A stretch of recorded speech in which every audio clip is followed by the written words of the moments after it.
Good morning. मैं Rajiv Dubey, department of history, intermediate, Jamshedpur cooperative college, Jamshedpur. इसके पहले हम लोगों ने देखा मौर्य काल से गुप्त काल तक राजनीतिक एवं आर्थिक इतिहास के संदर्भ में, जो चैप्टर 2 था ख़त्म हो गया। आज हम लोग चैप्टर 3 सामाजिक इतिहास महाभारत के विशेष संदर्भ में देखते हैं। इसमें परिचय क्या है।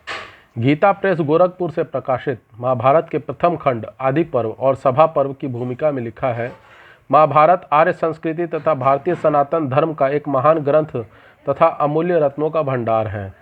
महर्षि वेदव्यास, भगवान वेदव्यास जिन्होंने महाभारत की रचना की, महाभारत को लिखा, वे कहते हैं, इस महाभारत में मैंने वेदों के रहस्य और विस्तार, उपनिषदों के संपूर्ण सार, इतिहास, पुराणों के उन्मेष और निवेश, चातुर्वर्ण के विधान, पुराणों के आशय, ग्रह नक्षत्र, न्याय, शिक्षा, चिकित्सा, दान, पाशुपत, तीर्थों, पुण्य देशों, नदियों, पर्वतों, वनों तथा समुद्रों का भी वर्णन रखा है, लिखा है। यानी अगर महाभारत को देखें तो एक संपूर्ण इतिहास, संपूर्ण जानकारी, वेदों की, पुराणों की, उपनिषदों की, वो सब कुछ मिला करके ये एक महाभारत को रखा गया है, महाभारत को लिखा गया। इसमें हर तरह की चीज़ें आपको मिलेंगी। महाभारत को के अंदर में मनुष्य के क्या क्या कर्म है, मनुष्य के साथ में क्या क्या होना चाहिए, एक साधारण मनुष्य के साथ क्या क्या होगा और क्या क्या किया जा सकता है, एक परिवार में क्या क्या होता है, सभी चीज़ों का वर्णन आपको महाभारत में मिलता है।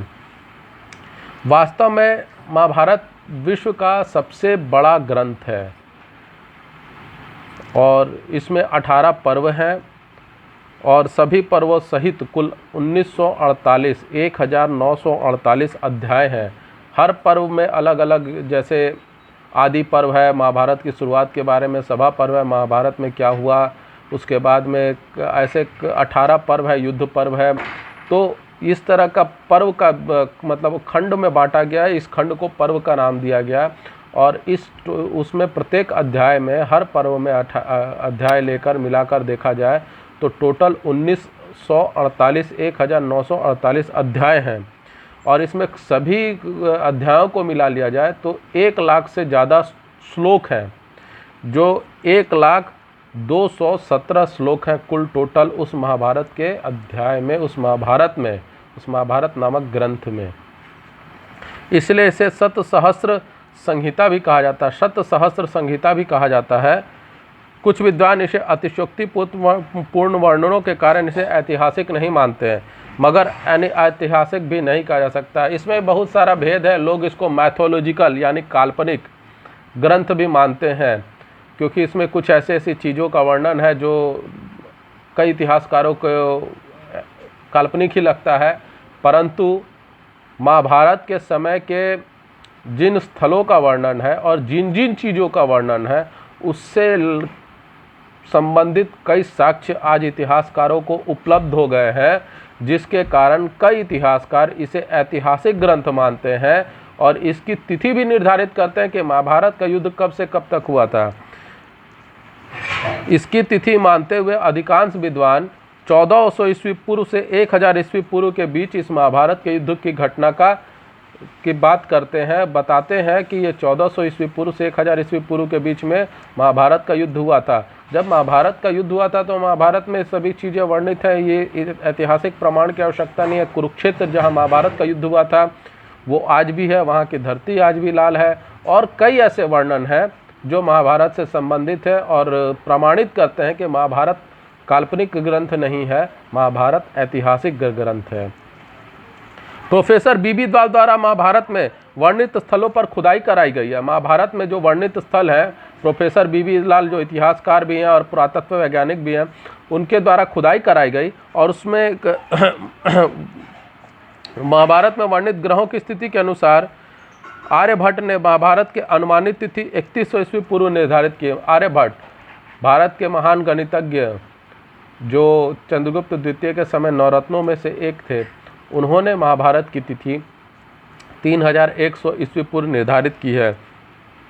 हाँ, इस ग्रंथ की, महाभारत ग्रंथ की रचना जो हुई है वो काफ़ी बाद में हुई है, ये इतिहासकार मानते हैं। इसकी रचना में लगभग 1000 वर्ष लगे, जो 500 ईस्वी पूर्व से शुरू होकर 500 ईस्वी तक इसकी रचना होती रही।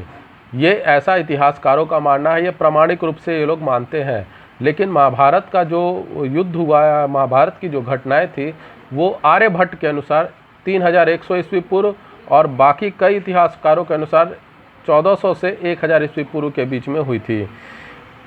श्रीमद् भगवद गीता महाभारत के अंदर ही, यानी महाभारत के ग्रंथ के अंदर ही, युद्ध पर्व के अंतर्गत ही श्रीमद् भगवद गीता का भी उल्लेख मिलता है, जिसे स्वयं भगवान श्री कृष्ण ने अर्जुन को ये श्रीमद् भगवद गीता का सार सुनाया, कहा, इसके बारे में बताया, जो कि जीवन जीने का सार है।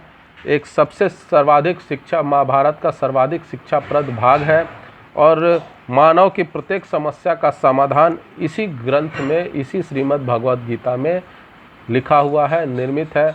जो आज से अगर श्रीमद् भगवद गीता की बात करें तो अगर 3100 वर्ष से जोड़ लें तो आज लगभग 5000 वर्ष पहले जो श्रीमद् भगवद गीता भगवान श्री कृष्ण ने महाभारत के युद्ध के समय सुनाई, उसमें हम मनुष्यों को क्या कर्म करने चाहिए, क्या नहीं करने चाहिए, सभी चीज़ों के बारे में विस्तार से लिखा हुआ है। इसके बारे में महात्मा गांधी जी ने भी कहा है कि जब भी मुझे निराशा घेरती थी और कहीं से कोई प्रकाश की किरण नहीं मिलती है, तो मैं अविलंब भगवद गीता के पास जाता हूँ। जहाँ तहाँ कुछ श्लोकों को टटोलते ही घोर निराशा के अंधकार में भी प्रसन्नता की एक किरण चमक उठती है। ये महात्मा गांधी ने भी इस श्रीमद् भगवद गीता की महत्ता के बारे में बताया है कि उन्हें जब भी निराशा घेरती थी और कहीं से कोई रास्ता और कोई समझ नहीं आता था, तब वो भगवद गीता को, किताब को खोलते थे, भगवद गीता को टटोलते थे और वहाँ से जो भी श्लोक उनको दिखाई देता था, उनके अंदर में एक प्रसन्नता का भाव दे देता था, एक उम्मीद की किरण दे देती थी। ये स्वयं महात्मा गांधी ने भी कहा है।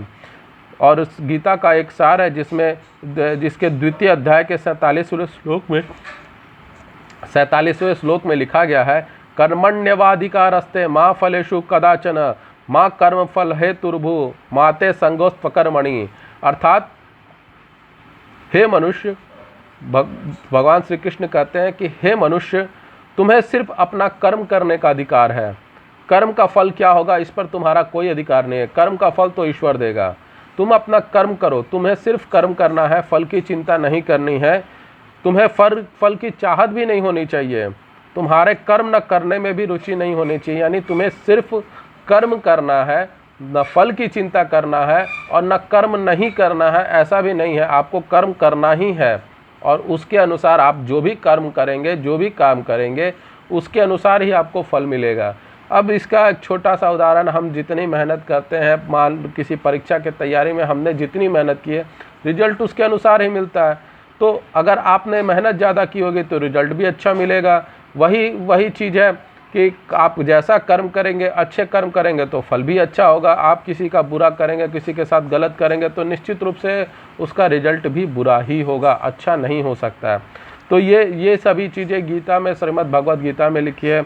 इसके बाद श्रीमती एनी बेसेंट ने गीता पर विचार करते हुए ठीक ही कहा है, कर्म फल में अपनी आसक्ति एवं बिना अपने कर्तव्य के कर्म को करते रहो। विगत ज्वर और निष्काम होकर क्रोध और घृणा में न पड़कर संघर्ष करते रहो। श्रीमती एनी बेसेंट ने भी कहा है, कर्म फल के में आसक्ति यानी कर्म फल के प्रेम में पड़कर कर्म फल के में लगाव न रखकर ईमानदारी पूर्वक काम को, अपने कर्म को करते रहिए। इसमें विगत ज्वर और निष्काम यानी किसी भी तरह से होकर क्रोध और घृणा के अंतर्गत किसी काम को नहीं करना है। आपको निष्काम होकर, बिल्कुल तनाव मुक्त होकर, बिल्कुल क्रोधहीन होकर, यानी बिना क्रोध के, बिना निष्काम के ईमानदारी पूर्वक अपने काम को करना है। जो भी कर्म है आपका उसको करना है, किसी का अहित नहीं करना है, आपको उसका फल निश्चित रूप से मिलेगा। ये सभी गीता में इसका वर्णन है। तो अब आज हम लोगों ने महाभारत के परिचय के संदर्भ में देखा कि महाभारत के परिचय क्या है, महाभारत के कैसे क्या है। अब आगे हम लोग अगले में देखेंगे महाभारत के संदर्भ में आगे और भी कई चीज़ें हैं। तो आज आप लोगों को ये वीडियो कैसा लगा, लाइक करें, कमेंट करें, शेयर करें और ज़्यादा से ज़्यादा मात्रा में सब्सक्राइब करें। धन्यवाद।